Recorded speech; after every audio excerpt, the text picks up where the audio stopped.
SKU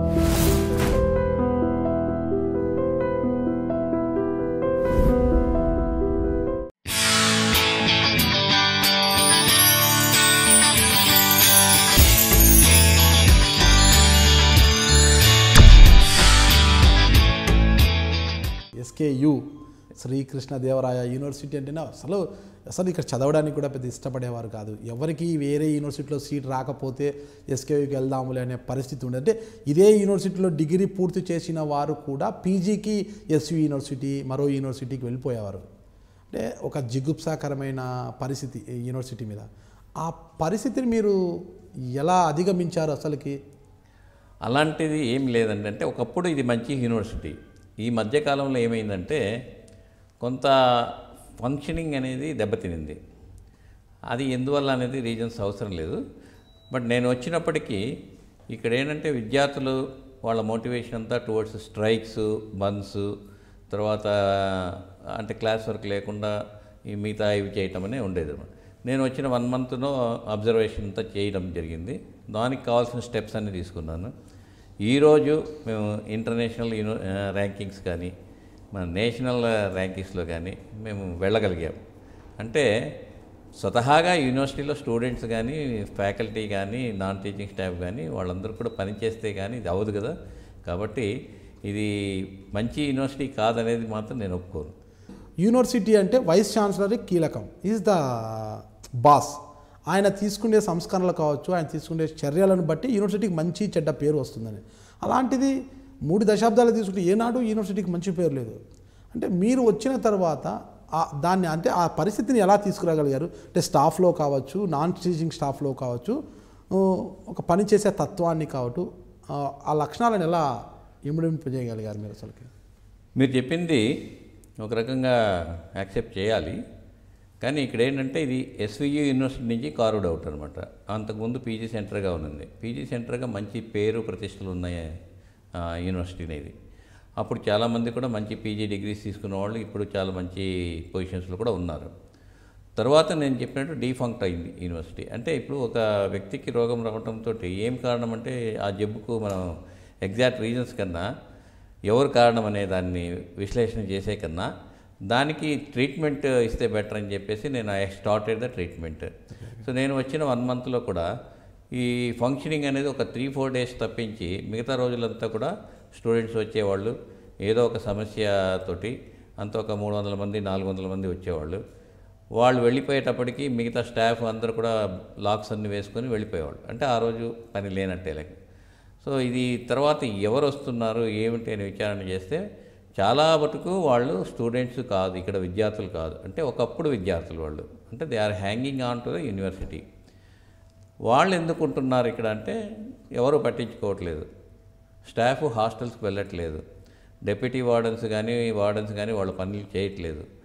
students ఇష్టారాజ్యంగా ఉన్నారు. ఒక స్టూడెంట్కు అడ్మిషన్ ఇవ్వాలంటే హాస్టల్లో పేపర్ మీద ఇచ్చేవాళ్ళు అడ్మిషన్. పేపర్ మీద ఇస్తే అతను ఎక్కడ ఏ రూము ఏంటి అనేది వీళ్ళు ఇచ్చేవాళ్ళు కాదు. ఎందుకంటే ఆ రూమ్లో వీళ్ళ చేతుల్లో లేవు. Those rooms were occupied by somebody else. అందుకని వీళ్ళు వెళ్ళి వాళ్ళని రిక్వెస్ట్ చేసుకునేవాళ్ళు.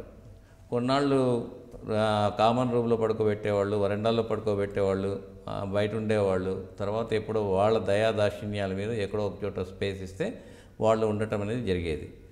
సో ఇది చూసిన తర్వాత నాకు ప్రాబ్లం క్లియర్గా అర్థమైపోయింది. సో ఇక్కడ ప్రాబ్లం అంతా వచ్చి నాన్ బోర్డర్స్, అంటే ఎవరైతే విద్యార్థులు కారో వాళ్ళు చదువుకోవటం లేదు. వాళ్ళు ఇక్కడ ఏంటంటే దీని మీద ఒక పారాసైట్స్ లాగా బతుకుతున్నారు. ఇది రీహాబిలిటేషన్ సెంటర్ కాదు, ఒక యూనివర్సిటీ. దీన్ని బాగు చేయాలనుకుని చెప్పేసి ఫస్ట్ వాళ్ళని బయటకు పంపించడం జరిగింది. దానికి చాలా కృషి చేశాము, అందులో సక్సెస్ అయ్యాం. That is the first step of success in this university. తర్వాత మిగతా రిఫార్మ్స్ అన్నీ తీసుకురావడంతో యూనివర్సిటీ ఈరోజు ఈ పొజిషన్లోకి వచ్చింది. అంటే గతంలో అయితే గత పాలకులు ఏం చేశారు, మీరు చెప్పినట్లుగా ఎవరేం చేశారనేది పక్కన పెట్టి నేనేం చేయాలి అని ఒక లక్ష్యంతో ముందుకు పోయారు కాబట్టి మీరు విజయం సాధించాను అంటారు. అవునండి. గత వైఫల్యాలను ఎంచుకుంటూ పోతే అది ఇంకా చేంతాడంత అవుతుంది కాబట్టి నేనేం చేయాలి అనేది ఇంతవరకు బాగానే ఉంది. నాన్ బోర్డర్స్ ఏరివేత విషయంలో, యూనివర్సిటీ నుంచి ఏరివేత విషయంలో ఎవరు తీసుకునే విధంగా, అంటే ఏ యూనివర్సిటీలో తీసుకునే విధంగా ఇక్కడ మీరు రాష్ట్ర స్థాయిలో మొట్టమొదటిగా ఇక్కడ మీరు చర్యలు తీసుకున్నారు. అంటే విద్యార్థుల జోలికి వెళ్తే ఎలా ఉంటుందని భయపడే పరిస్థితి కూడా ఉండేది యూనివర్సిటీలో. అలాంటిది ధైర్యంగా మీరు నాన్ బార్డర్స్ని ఏరి పారేశారు. తర్వాతే మీరు చెప్పినట్లుగా యూనివర్సిటీ ఒక మంచి రూపాంతరం చెందింది. అయితే తిరిగి కొంతమంది నాన్ బార్డర్స్ తిరిగి మెల్లమెల్లగా యూనివర్సిటీలోకి చేరుకుంటున్నారు. అయితే కూడెర్ రాజగోపాల్ గారు ఆ రోజు స్టార్టింగ్లో నాన్ బార్డర్స్ ఏరువేతలో చూపించిన చొరవ వేగము ఇప్పుడు కొద్దిగా తగ్గించారు అంటున్నారు. కారణం ఏంటి? అది తప్పండి. ఎందుకంటే ఈరోజు కూడా నేను చెప్తున్నాను కదా, ఒక్క నాన్ బోర్డర్ కూడా హాస్టల్స్లో ఉండడు. ఎందుకంటే ఈవెన్ ఒక 1 వీక్ బ్యాక్ కూడా మేము హాస్టల్స్కి వెళ్ళటం అయింది. హాస్టల్ ఎంప్లాయీస్ తోటి మాట్లాడడం కూడా జరిగింది. ఈ సెక్యూరిటీ పీపుల్ అయితే ఎవరైతే ఉన్నారో వాళ్ళు కూడా పనిచేస్తున్నారు, వాళ్ళు వచ్చి చేరుతున్నారనేది మాత్రం కరెక్ట్ కాదు. ఎందుకంటే ఎవరు ఉంటే కూడా ఆ రూమ్లో ఉన్న రెగ్యులర్ స్టూడెంట్స్ను నేను డీబార్ చేస్తున్నా, హాస్టల్ నుండి ఎక్స్పెల్ చేస్తున్నా.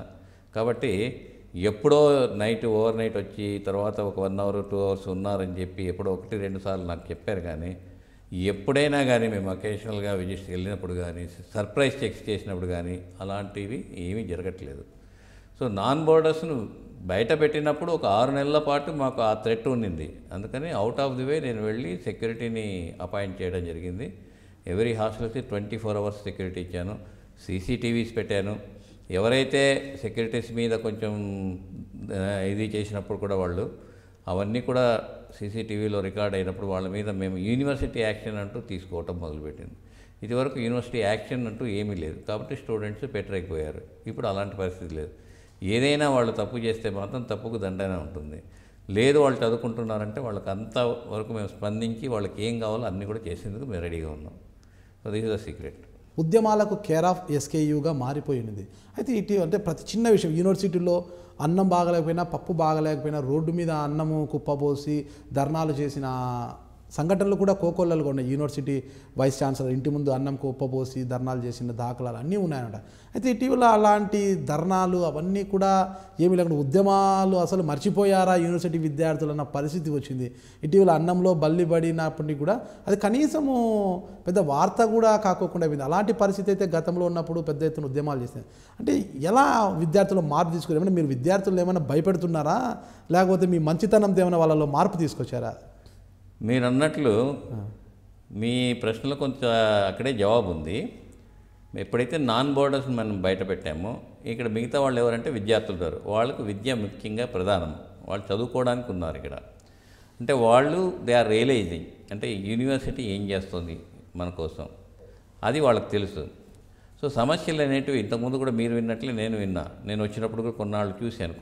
ప్రతి చిన్న విషయాన్ని కూడా రోడ్డు ఎక్కడం జరిగింది. ఈ పోలీస్ వాళ్ళు ఒక బైపాస్ రోడ్డు కూడా వేసుకొని ఉన్నారు. ఎందుకంటే డిస్ట్రిక్ట్ అఫీషియల్స్ ఎవరైతే ఉంటారో వాళ్ళు వెళ్ళిపోవడానికి ఇబ్బందులు లేకుండా ఒక బైపాస్ రోడ్డు కూడా వేసుకున్నారు. కానీ తర్వాత ఎప్పుడైతే నాన్ బోర్డర్స్ వెళ్ళిపోయారో, స్టూడెంట్స్ ఎప్పుడైతే స్టడీస్ వైపు మొగ్గు చూపించారో అప్పటి నుండి ఈ సమస్యలు లేదు. ఎందుకంటే బయట వాళ్ళు వెళ్ళి రోడ్డు మీదకి వెళ్తే నేను ఒకటే చెప్పాను వాళ్ళకి, మీ సమస్యలకు సొసైటీ ఎలా బాధ్యులు అవుతారు, కాబట్టి మీరు వాళ్ళని ఇబ్బంది పెట్టాల్సిన అవసరం లేదు. మీకు ఏదైనా ఇబ్బంది అయితే నా దగ్గర రావాలి, అడ్మినిస్ట్రేటర్స్ని అడగాలి. అంతేగాని సొసైటీకి వెళ్ళి వాళ్ళకి ఇబ్బంది కలిగి చేయటం అనేది ఫస్ట్ తప్పు అని చెప్పాను. వాళ్ళు కరెక్ట్గా వాళ్ళు దాన్ని ఫాలో అయ్యారు. సో ఇప్పుడు వాళ్ళు రోడ్డు మీదకి ఎక్కడం అనేది జరగట్లేదు. బల్లి పడ్డ విషయం అనేది ఒక యాక్సిడెంటల్గా జరిగింది. అంటే అందుకు కావాల్సిన స్టెప్స్ అన్నీ ఇమీడియట్గా మేము అన్నీ A to Z తీసుకున్నాం. అంటే first taking care of the health, అది టాప్ ప్రయారిటీలో చేసి అక్కడ ఏవైతే ప్రాబ్లమ్స్ ఉన్నాయో అంటే ఇంటీరియర్ అంటే మన కిచెన్ అక్కడంతా కూడా మళ్ళీ వాటికన్నిటి కూడా సున్నాలు వేయటము, ఎక్కడ కూడా ఇంత బూజు కూడా లేకుండా చేయటము, సీసీ కెమెరాస్ పెట్టడము. ఈ వంట ఏదైతే వండారో అది అవుట్ సైడ్ వండారు. అది స్పెషల్ రైస్ వండుతారంట, బిర్యానీ రైస్. ఆ రైస్ బయట చెట్ల కింద వండటం వల్ల అది జరిగే ఆస్కారం ఉంటుంది. అందుకని బయట వండటానికి వీల్లేదని ఒక ఆర్డర్ పాస్ కూడా చేశారు. అందులో బయట వండినందుకు వాళ్ళు 4 నేను ఇమీడియట్గా సస్పెండ్ చేశాను. కాబట్టి ఎవరు కూడా ట్రెస్ పాస్ అవ్వరు. ఏవైనా చిన్న చిన్న సమస్యలు ఉంటే అవన్నీ కూడా దానికి కారణాలు ఏవో పరిశీలించి వాటిని మనము ఓవర్కమ్ చేసే విధంగా మనము స్టెప్స్ తీసుకుంటున్నాం. సో దీనివల్ల ఏమవుతుందంటే ఒక కంజీనియల్ అట్మాస్ఫియర్ ఉంటుంది. వాళ్ళు చదువుకోవడానికి మంచి అట్మాస్ఫియర్ తయారు చేసాం, అకాడమిక్ ఎన్విరాన్మెంట్ తీసుకొచ్చాం.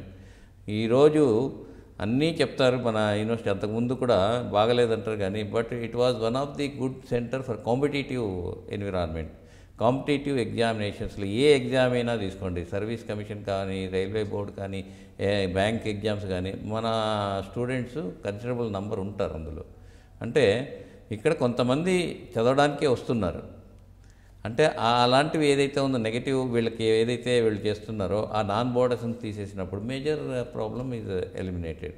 సో మిగతా ఏంటంటే ఇప్పుడు యువత ఎట్లా ఉన్నారంటే వాళ్ళకి ఫ్యూచర్ మీద నమ్మకం లేక, ఏం చేస్తామనేది లేక, ఒక గోల్ అంటూ తెలియక వాళ్ళు ఇంకా ఇట్లాంటివన్నీ వీటికి అట్రాక్ట్ అవుతుంటారు. ఈరోజు వాళ్ళకు కాన్ఫిడెన్స్ లెవెల్స్ పెరుగుతున్నాయి.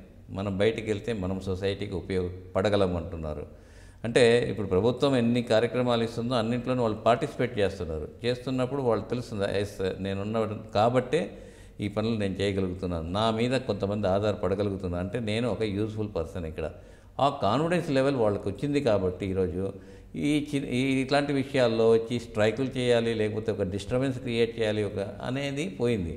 ఉంటారు ఒక లీడర్సు 10-15 మంది ఉంటారు, వాళ్ళకి ఇంకేం తెలియదు. వాళ్ళ వెనకాల వచ్చే స్టూడెంట్స్ ఎవరు ఉండరు. ఏదైనా కానీ ఏదైనా ప్రజెంట్ చేయాలంటే వాళ్ళు అక్కడే వాళ్ళు ఏం చేస్తారు, ఒక పోస్టర్ పట్టుకుంటారు, ఒక ఫోటోలు తీసుకుంటారు, పేపర్ వాళ్ళకి ఇస్తారు. ఇలాంటివి జరుగుతున్నాయి తప్పించి బట్ క్లాస్ వర్క్ని డిస్టర్బ్ చేయటం కానీ, వాళ్ళని బాయ్కాట్ చేయించడం కానీ, రోడ్డు మీదకి ఎక్కి ధర్నాలు చేయటం కానీ ఈ టైప్ ఆఫ్ థింగ్స్ జరగట్లేదు. అంటే విద్యార్థులు మీరేం భయపెట్టలేదు అంటారా? భయం అనేది ఏం లేదు. భయం అంటే లీడర్స్కి భయం ఉంటుంది. ఎందుకంటే తప్పు చేస్తే లా అండ్ ఆర్డర్ ఎప్పుడైతే వాళ్ళు డిస్టర్బ్ చేస్తారో అప్పుడు వీ టేక్ యాక్షన్. అంటే వాళ్ళకి పోలీస్ యాక్షన్ ఉంటుంది, ప్లస్ యూనివర్సిటీలో కూడా యాక్షన్ ఉంటుంది. I have debarred some students also. Okay. So ఇక్కడే యాక్షన్ ఉంటుంది. అందువల్ల ఏంటంటే ఒకవేళ తప్పు చేస్తే పనిష్మెంట్ తీసుకోవాలని వాళ్ళకి అర్థమైంది. అది భయపెట్టడం కాదు. అదే మంచి స్టూడెంట్స్ ఉంటే వాళ్ళకి ఎంకరేజ్మెంట్ కూడా చాలా బాగుంటుంది. అది కూడా వాళ్ళకి తెలుసు.